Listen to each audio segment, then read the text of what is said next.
Hello people of YouTube, my name is Brad. This is my channel Animate Orange, where I build a lot of 3D metal models and show you how I do it. Today on the table we are going to work on a Cologne Cathedral model from Microworld. Now Microworld is not the name you usually hear me talk about when I'm going to build something. I believe this is my first one. It seems like I've built one before, but I can't seem to find or remember it. Today we are going to work on this rather stunning model right here. This is the Cologne Cathedral. It's available from Microworld in either gold or silver. I opted to do gold. I was a little bit reluctant because gold tends to be softer and easier to break metal, and I knew this was probably going to be a little bit complicated, but I went ahead and dared myself. This one's going to stand out from the rest of the stuff back there, which is why I went with it. But let's go over to the table, open this up, and see just how difficult this model is going to be. And we have the Cologne Cathedral here in its Microworld box, still covered in a bit of plastic. So let's try to find a nice spot to prick the plastic. Ooh. And peel this package, or this model, out of its packaging. So I might have to open it again. What is inside? Don't do Microworld models very much. Matter of fact, this may be my second one. There's one of those. I guess it's the punch out for the hole here, still in the packaging. And as you can see, I've got the gold sheet version. Ooh, that's kind of weighty.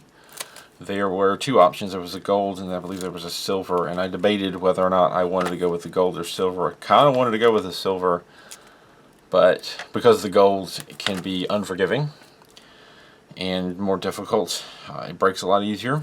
But for one, the gold was cheaper, it was on sale, and it will kind of stand out from the rest of my models because I don't have a lot of gold.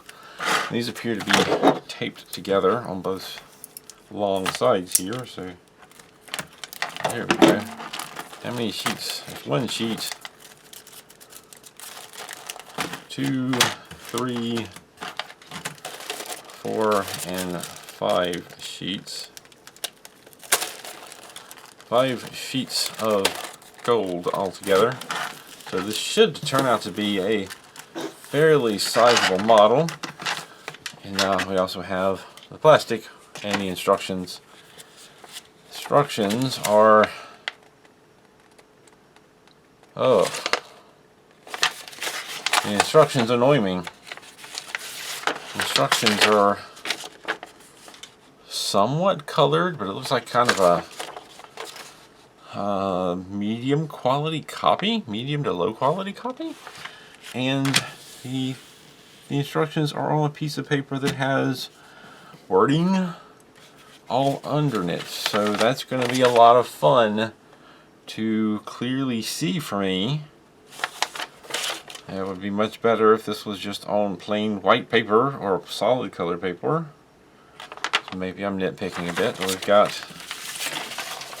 2 different pieces of paper, so it's not a whole lot to it. I'm going to assume that we're starting here on this page. I did end up having to open the knife again. Let me fold that up. Actually, some of this is in English, at least. Yeah, there's a lot of English on here. The insert tabs bend 90 degrees for the circle. The insert tabs in bend 90 degrees is best in some areas to ensure tight connection. So instead of saying bend and twist here, you still have the circle and the triangle. They're not really colored. They're basically just a solid black. But the illustration to the side here is the same as what you would see in Metal Earth. So blue circle still means to fold over a tab, although this says bend 90 degrees. The triangle still means to twist a tab, although this says bend 90 degrees. Did not expect a lot from the instructions. We have a sample part here. The usual fold lines, insertion holes, insertion tabs. Tabs ultimately go into holes, and fold lines are pre-scored areas where you fold the part. So pretty standard stuff there, like a line drawing of the model. And this appears to be 2 of the sheets, 2 more of the sheets, and then another sheet here. So this is mostly the illustration of part sheets, and they're numbered, and they appear to have colored parts as well. So it seems to me that it is a little bit more difficult to tell some of these colors apart, because it just kind of seems to be a little kind of washed out with the colors, a little too much color. But anyway, again, nitpicking. And it looks like the assembly flowchart starts over here in the bottom corner of this page 1, sort of, page 1 and 2. Starts with part 2. Interestingly enough, it appears we start with part 2 and kind of curve that around into this tower cone shape, connect it to this with apparently twisted tabs, and then connect that to this part down here, part 4, which has been circled around. Those connect together. Pretty simple, straightforward. And I guess we jump over. Yeah, it looks like we jump over and start at the top corner with 5, 6, 7, and 8. I guess this is assembly A. And it's showing how to shape and put some parts together. 5, 6, 7, and 8. And then here's 9. Here's 10. They don't really have arrows here, so you just kind of gotta make an educated guess. Seems like it's following the part numbers. This is gonna add a little bit to the challenge, not having the clear arrows, but I think I can manage. It's like you just kind of go down and try to follow the part numbers, putting things together. You jump over here. So it's not that different from Metal Earth or maybe Peace Cool instructions. It's just not as clear cut with the arrows and the flow of the flowchart, but it seems to be, from the initial look, it still seems to be interpretable. And I'm guessing after we're done with this, we jump over here. Okay, I just noticed something else. So we've got like a section A here, and section B. Okay, so this must have been called an A back from the previous part. I got it. B, C, D, E. So there is somewhat of a flow here with the sections being lettered. So we get all the way to H, and I guess we go over here to the next page and look for I. No, it appears that we go over here and look for Y, not I. I'm thinking, because then it's J, K, and L, and then M, and then N. So perhaps a translation error, that while this should have been I, somebody thought Y and made a mistake. But it looks like after you do H down here, you go to the next piece of paper to the Y. That's kind of funny. So that's a brief rundown of the instructions. I'm going to talk a little bit about some of the tools that I use, and we're going to get started trying to put this thing together. Let's talk a little bit about tools. The very basics of what you're going to need is a pair of tweezers and some clippers. The tweezers, you can do a lot of bending, shaping, twisting of tabs, folding of things over. The clippers are going to help you get the pieces out of the sheets cleanly and easily by clipping them out instead of trying to bend them out, which can cause damage. I've also supplemented my set with some precision tweezers. I have a couple of pointed ones here. One, I ground the tip down just a little bit to give it a more sturdy tip for tabs and twisting things. And then I have a precision flat set, and between all of these I can do a lot of bending and shaping and twisting.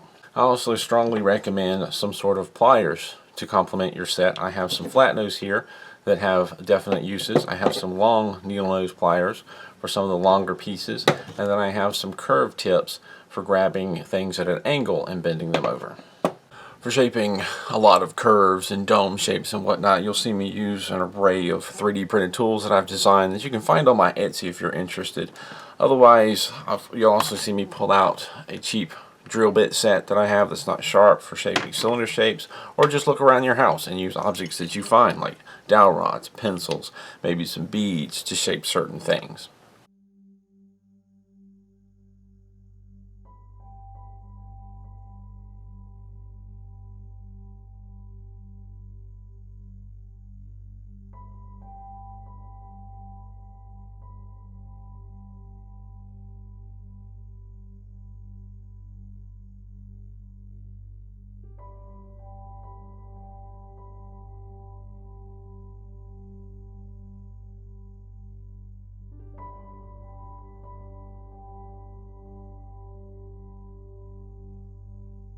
Getting the basic cone shape is not that hard, but getting the top point just right is next to impossible. Did the best I could.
Be sure to cut parts laid inside of other parts and set them to the side for later.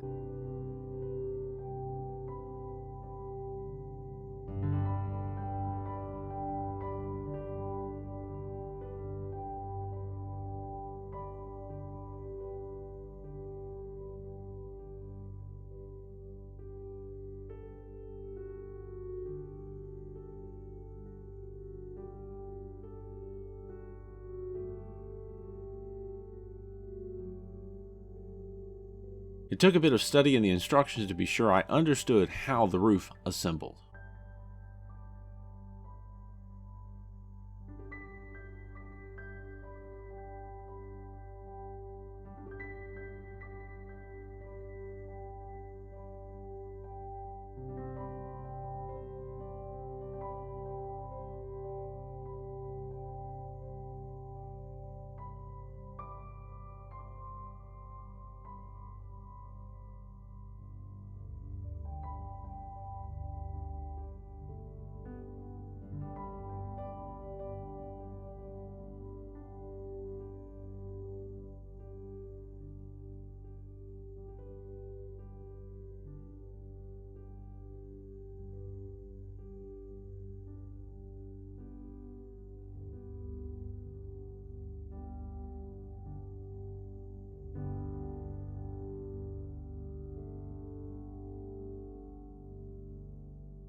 Section C was a bit complex and took some time to work out. You assemble the upper pointed parts 9 and 10 twice. Then there are a number of parts on other parts that are on other parts. For instance, the subassembly involving parts 11 and 12 needs to be done 8 times, so you need to clip out 8 12s and 16 part 11s. Attach those 8 assemblies to 2 different part 13s, which then wrap around the upper spire. Lastly, the other sub-assembly is even more complex.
One thing I noticed about part 13 is that one is labeled in the instructions, but the other isn't.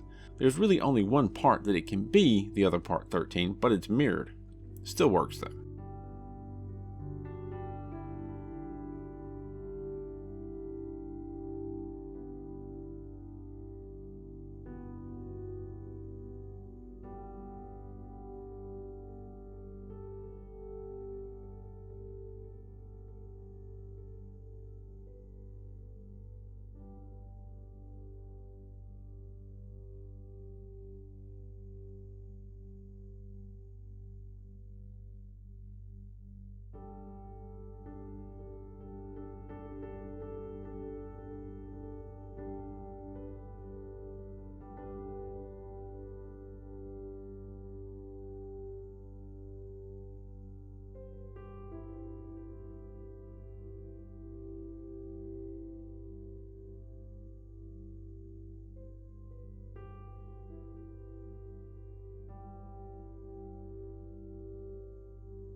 Things are a bit repetitive, and I'm going to skip a bit of that repetition.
Now we move on to the last part of section C. The subassembly includes parts 14, 15, and 16. You need to build the subassembly 8 times, 4 for each tower. Each subassembly includes 1 part 16, 2 part 15s, and 4 part 14s. So, in total, you will need 8 16s, 16 part 15s, and 32 part 14s. Finding all the parts was its own work. At first, I noticed that some of the duplicate parts were colored in the same color, much the way Metal Earth does, but then I quickly discovered that, for one, not all of the parts were colored in, and 2, they would sometimes switch colors. Luckily, it wasn't that difficult to tell the parts apart, or to find them even without the instructions and chart.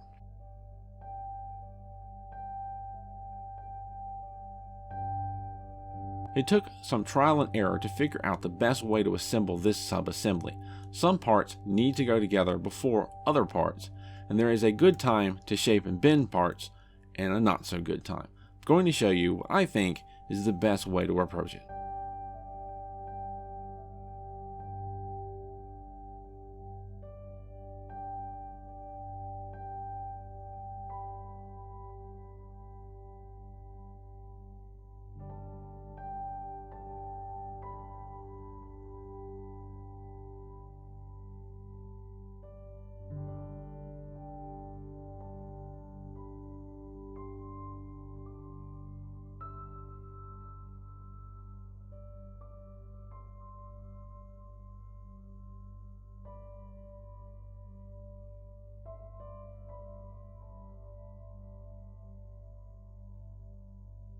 Starting now, the first thing I would do is shape the right angle bends on part 16 to match the top that flips down, but don't bother with the outer 2 bends on either side just yet, leave them open.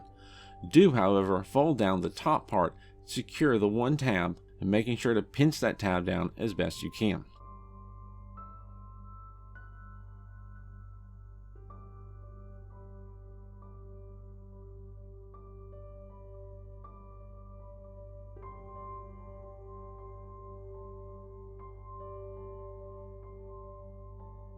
Then shape and add the upper 2 part 14s. I bent the tips of the tabs in slightly to help things line up better.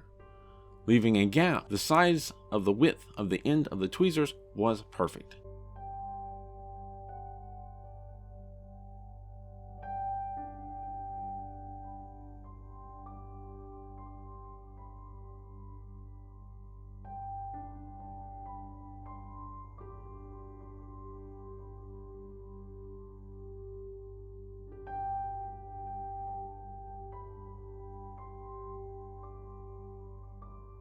Next, assemble the 2 part 15s with the 14s on top. I suggest twisting the tabs on 14 in this instance and then bending them in towards each other to try and keep them from sticking out too far and keeping this assembly from laying flat on the next.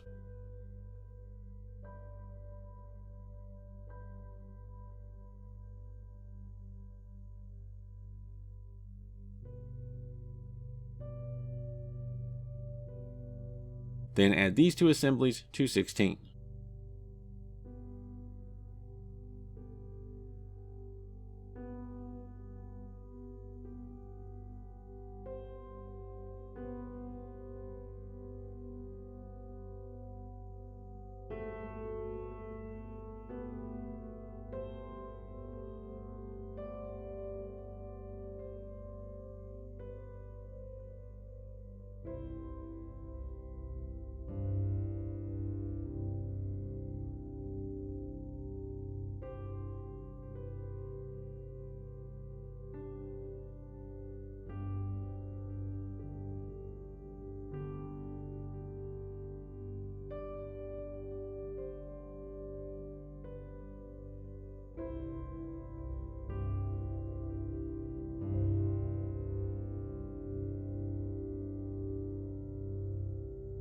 Now it's time to fold in the outer 2 flaps.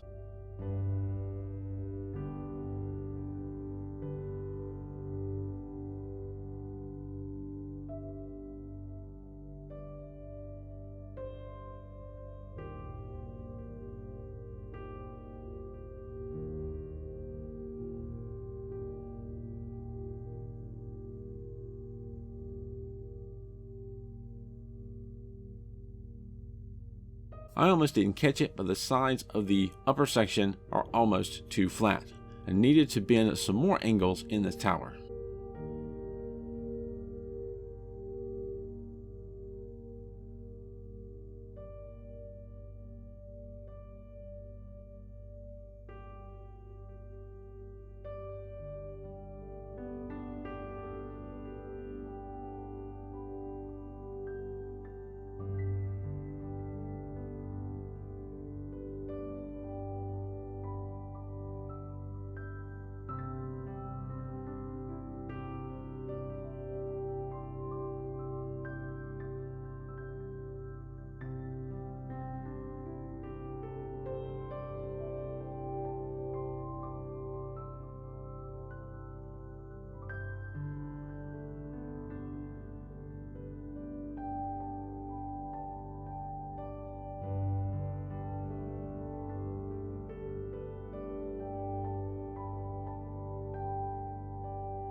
Some of the tabs holding down the top of the assembly are keeping the sections above from sitting properly.